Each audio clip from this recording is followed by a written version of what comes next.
Welcome. We bid you welcome. John Clauser, Johnny Metal, the Metal Dad, coming to you from my music corner of the world and direct from the Music Nut program. My co-captain, John, the Music Nut. How you doing, my friend? Icicle brains, bicycle chains. I'm well. How about you, John? Oh, brother, I'll tell you something. We record these on Sundays.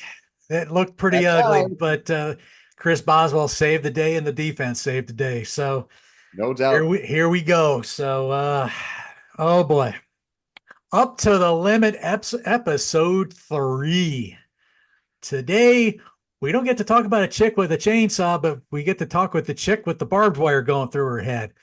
So you gotta like that. I'll tell you.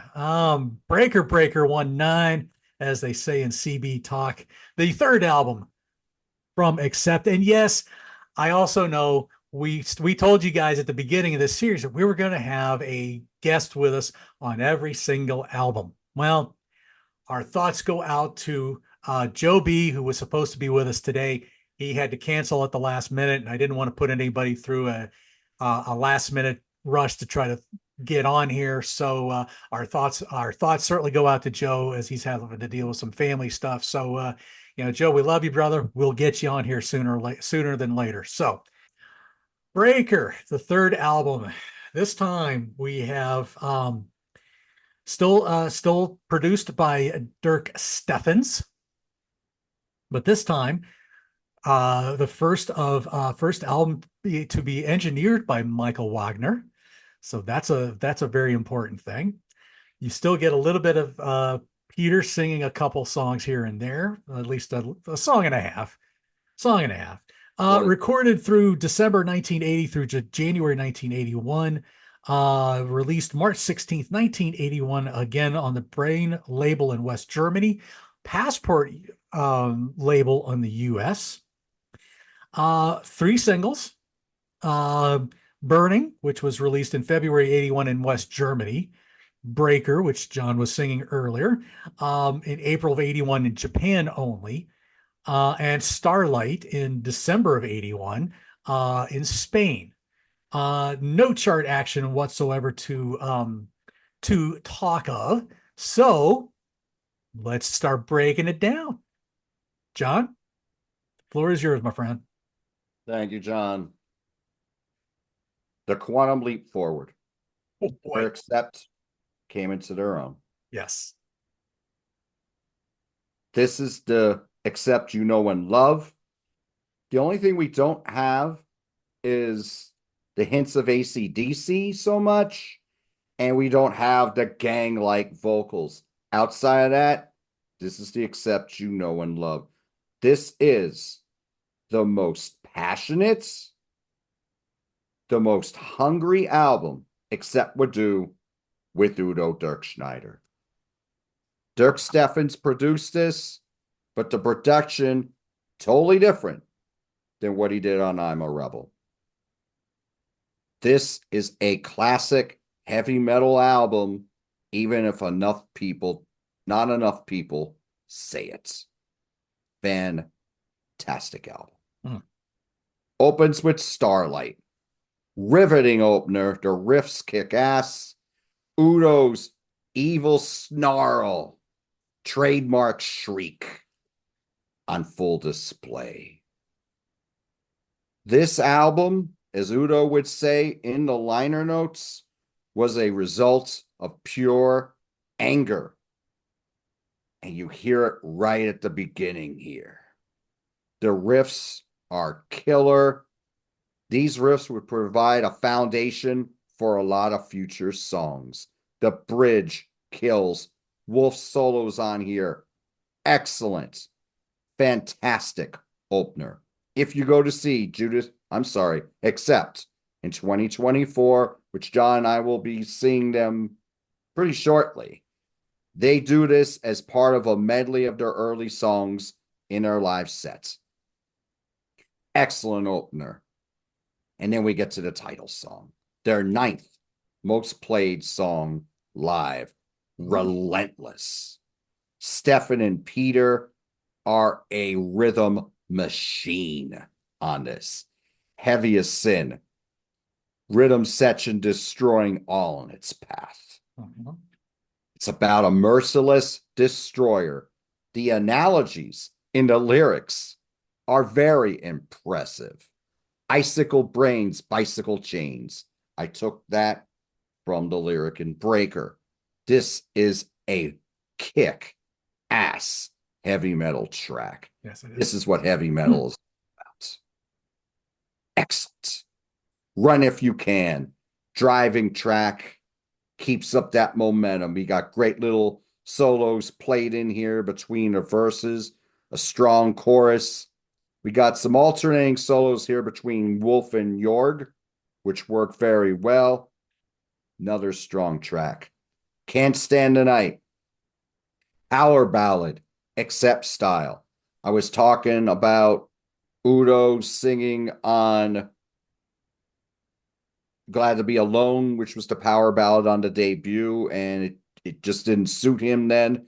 And I was saying he would get, by the time they did Russian Roulette, and it's hard to find a way he would find it. He actually found it here on this track. This is a fantastic power ballad. Their use of drama is improved on this. Very well done.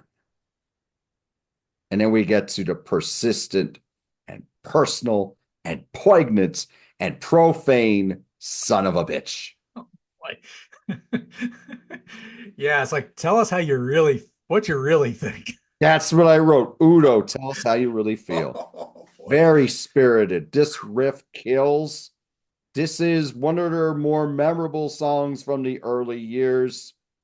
This is a shot at their record company for not knowing how to promote them. And you do not have to read between the lines on this one. And there's a very profane and not just in that glorious chorus, which I will not repeat because this is a family show. It really is. A lot of venom and vigor here, a lot of drama. That trademark shriek, Udo on display. This kicks. Not to be outdone, we get to side two. Burnin'. This is a kick-ass rock and roll song, but done with so much fire and passion and joy, it feels like a heavy metal song. And it is fantastic with the crowd noise put in the beginning, as well as the breakdown. This rocks like hell. Excellent track. Very upbeat. Udo sounds, I said the word joy before, Udo sounds joyous on this. It sounds like he's having a great time singing this one. Excellent performance by the band. Infectious. It is just a wonderful song. If you were to introduce this to someone and they'd say this is Accept, a lot of people would be like, is this really Accept? They don't sound like this. Accept or evil. They're mean. Oh, yeah. Sound mean or evil? This is glorious. This is wonderful. Excellent song. Feelings. We got Peter and Stefan leading the way here. This has a mid-tempo gallop feel. After they go through the first chorus and they go into that musical bridge, you hear a lot of what will become London Leather Boys on Balls to the Wall. Mm-hmm. Another strong track. The little solos that Wolf is throwing in here and there after Udo sings a line work very well.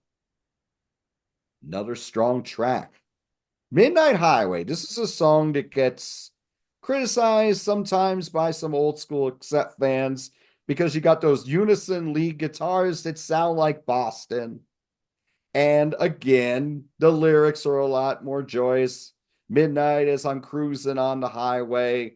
It doesn't sound like Accept. Peter Baltus is singing parts of the pre-chorus on this. I think this song is catchy as sin, and I love it. This is a song, if you have Sirius XM, and if you listen to Ozzy's Boneyard on Channel 38, Jim Florentine has a show. He does a 2-hour show, usually on Thursday nights. It used to be called Metal Midgets. Now it's just Jim Florentine's show. he always plays this song, and for good reason. It is a fantastic song. And I wish that Mark sang this live because he would sing the hell out of this. Oh yeah, he would. Excellent. Oh my God. Excuse me. We get to breaking up again. The Peter Baltis ballad that you would have on the first three albums. But this one is the best one. This is so elegant, very well done. Normally, a song like this would stick out like a sore thumb, but this is so well done, well crafted. This to me feels like Lady Starlight does on the Scorpions' Animal Magnetism.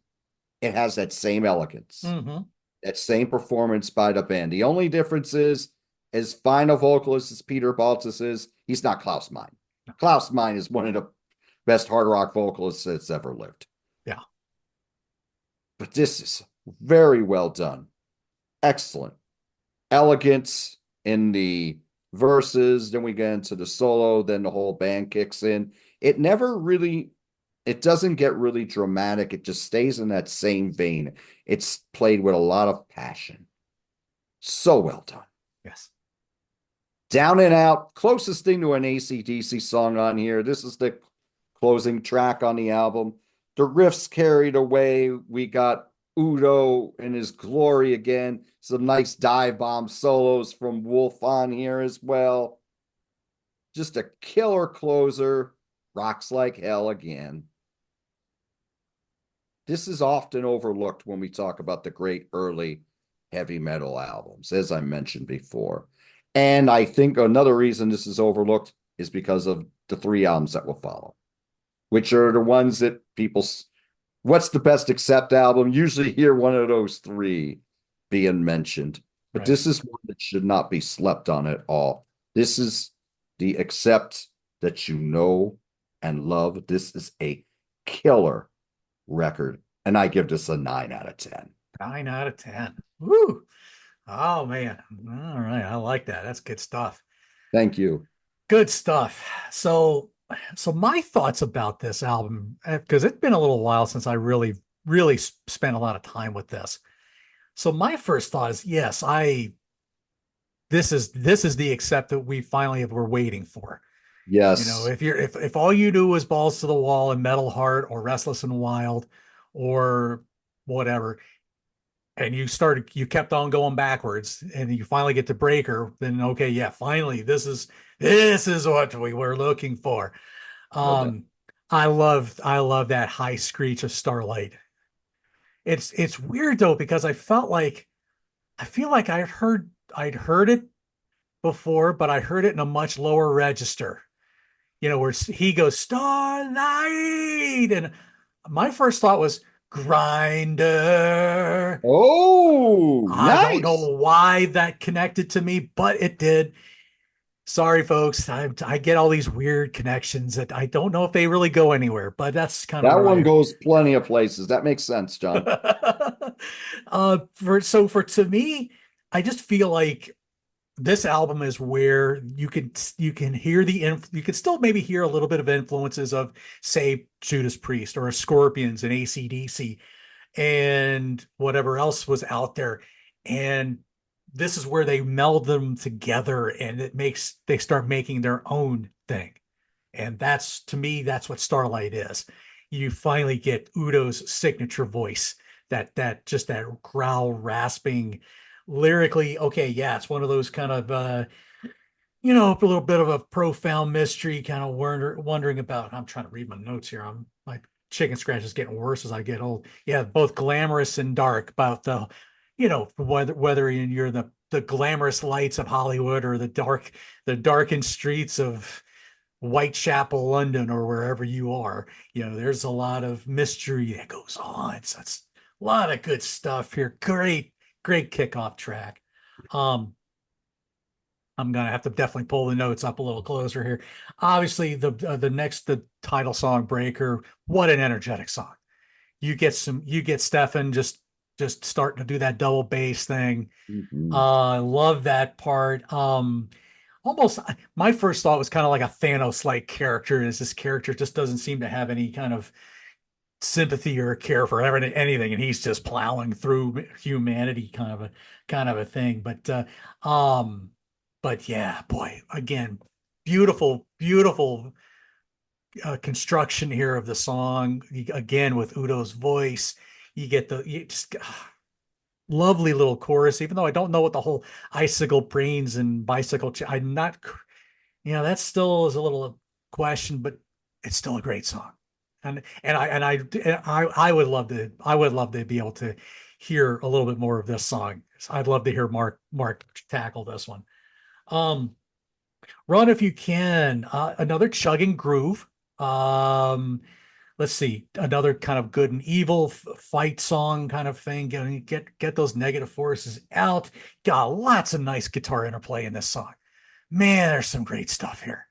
Absolutely love it. Maybe a little bit more echo in the vocals and maybe some of the effects. Maybe they were still trying to figure all that out. It was 1980, 1981. So there's a lot of that stuff was still being used pretty well here. But yeah, you get some nice, good growls from Udo in some of the end of the verses and choruses. Love that. Oh, so good. Um, Can't Stand the Night, just another ballad of heartbreak. You tend to hear a lot of those kind of songs on these first couple of albums. You get some nice Udo flourishes, but when he does sing, I still hear some Bon Scott-isms in his voice. Sometimes maybe it's just me, but more in the tender parts. But I again, a wonderfully constructed ballad here with just the right doses of heavy to throw into it. Love it. Son of a bitch. Ah, what a side closer that is, huh? You gotta love it when they stick it to the record company and say, yeah, this is what we think of you, pal. But I was thinking of something about the riff that I was thinking about. I'm thinking, I don't think Believer had come out yet by Ozzy. I don't think it had been released yet. I think Blizzard was still out there. So Diary hadn't come out yet. So my first thought was this almost kind of sounds like a sped up Believer riff, and but Randy's still playing with some of the old Quiet Riot stuff. So you have this really more advanced riff, but you get this really just bouncy rhythm from Stefan and Peter. I thought it was a great. I think it works great, but yeah, I won't. You don't need me to go into any more of the lyrics, folks. Just look it up. In fact, here's a funny one. So my version of Breaker is I somehow managed to get like a Japanese import. So when you open it up and you look, see that little X there? Oh, okay. That's where the song would be, and it has censored in the X. So I guess that's how it was in the original recordings or the original version. So they thought, well, maybe we would have not put the lyrics in there and save some controversy. I think they do actually do like a tamer version, like Born to Be Whipped or something like that.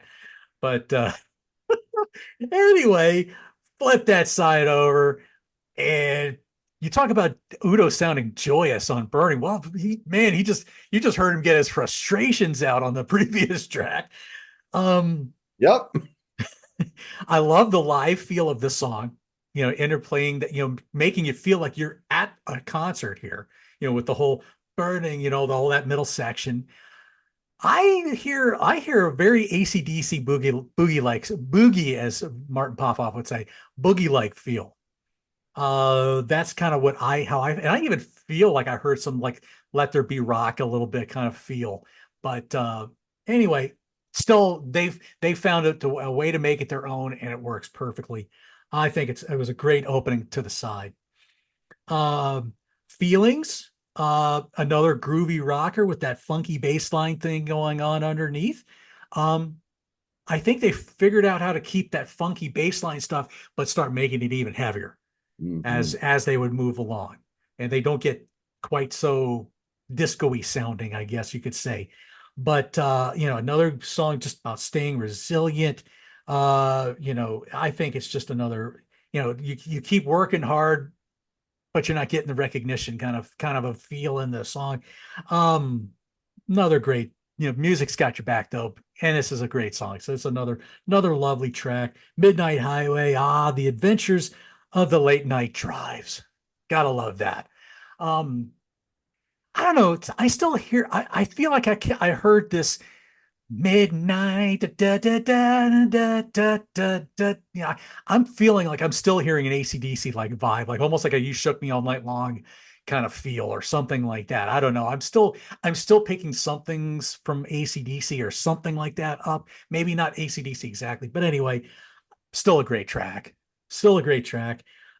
Breaking Up Again, beautiful ballad. Nice Peter vocal here. Um, Again, when the memories just keep hitting you and they just don't want to go away. You lost that person in your life, and but those memories just keep coming back. And I've lived a lot of that in my life, so I know exactly what this song is talking about.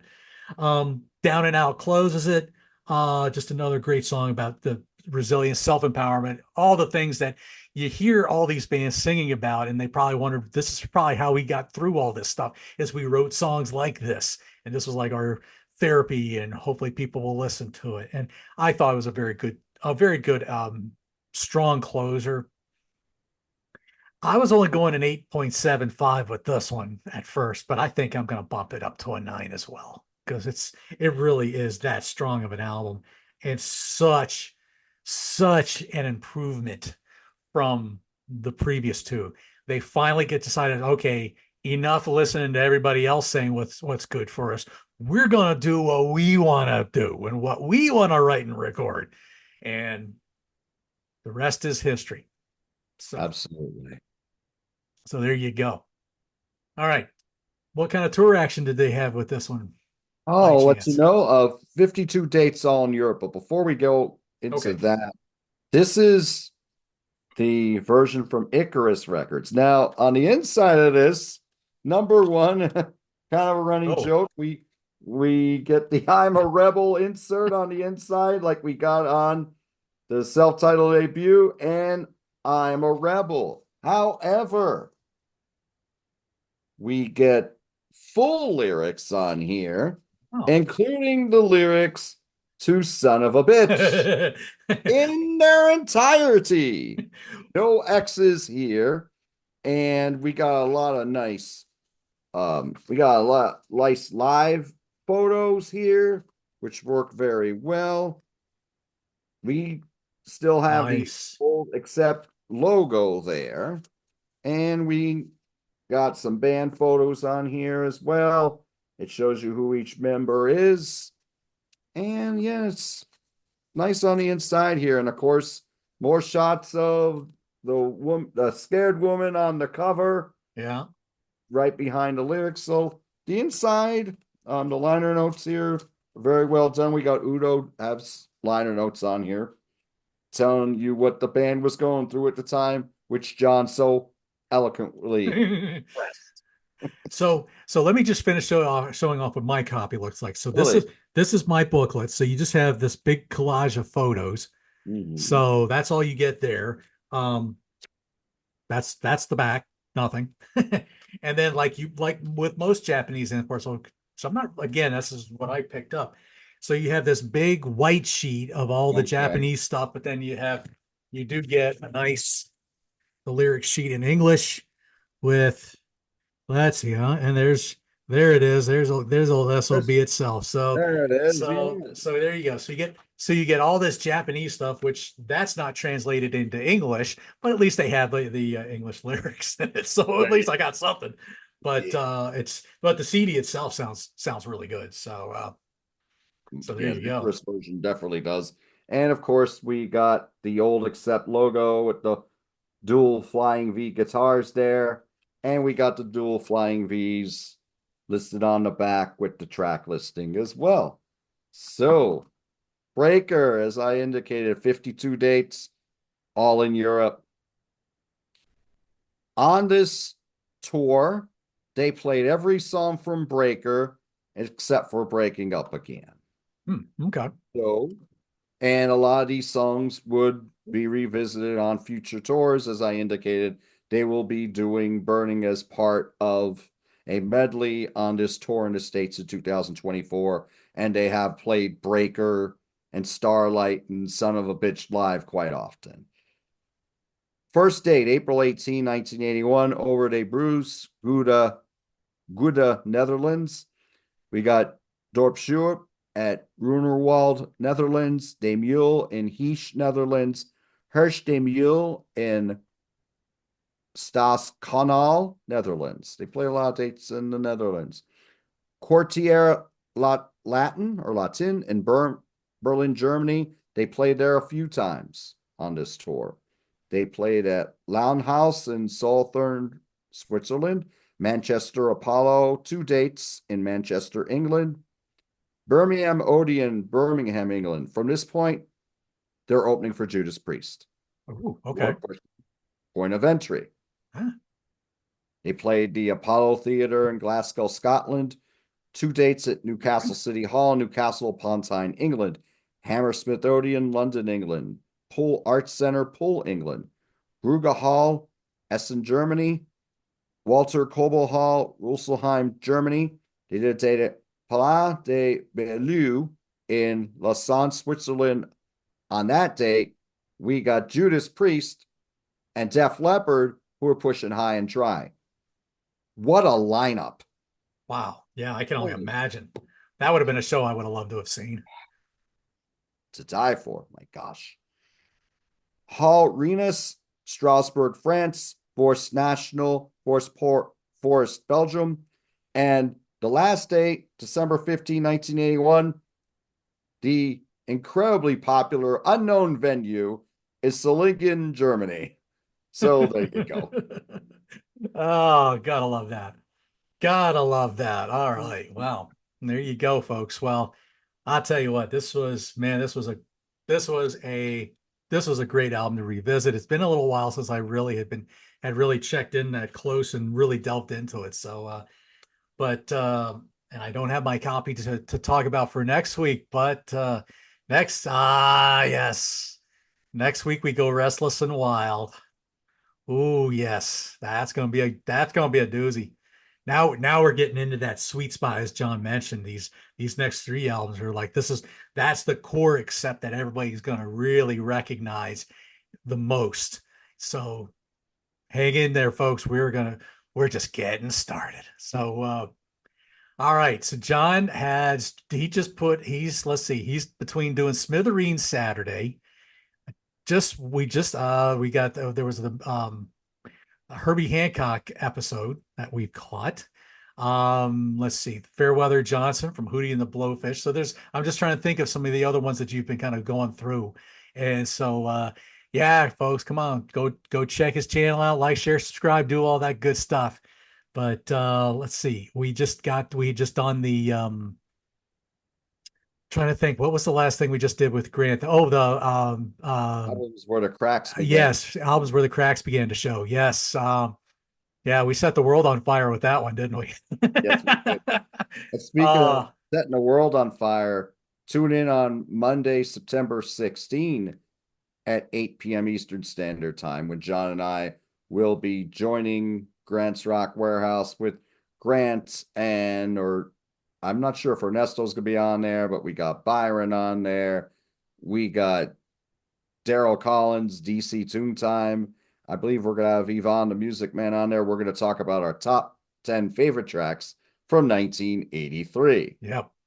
So look forward to that. That should be a good show. So there's lots of good stuff that you'll be able to catch us both on some way, shape, or form. If you're not catching John's stuff doing solo, I've started kind of doing some other little things here and there too, just for something. The mood hits you if you finally take the time to do it. So that's what we do. So there you go, guys.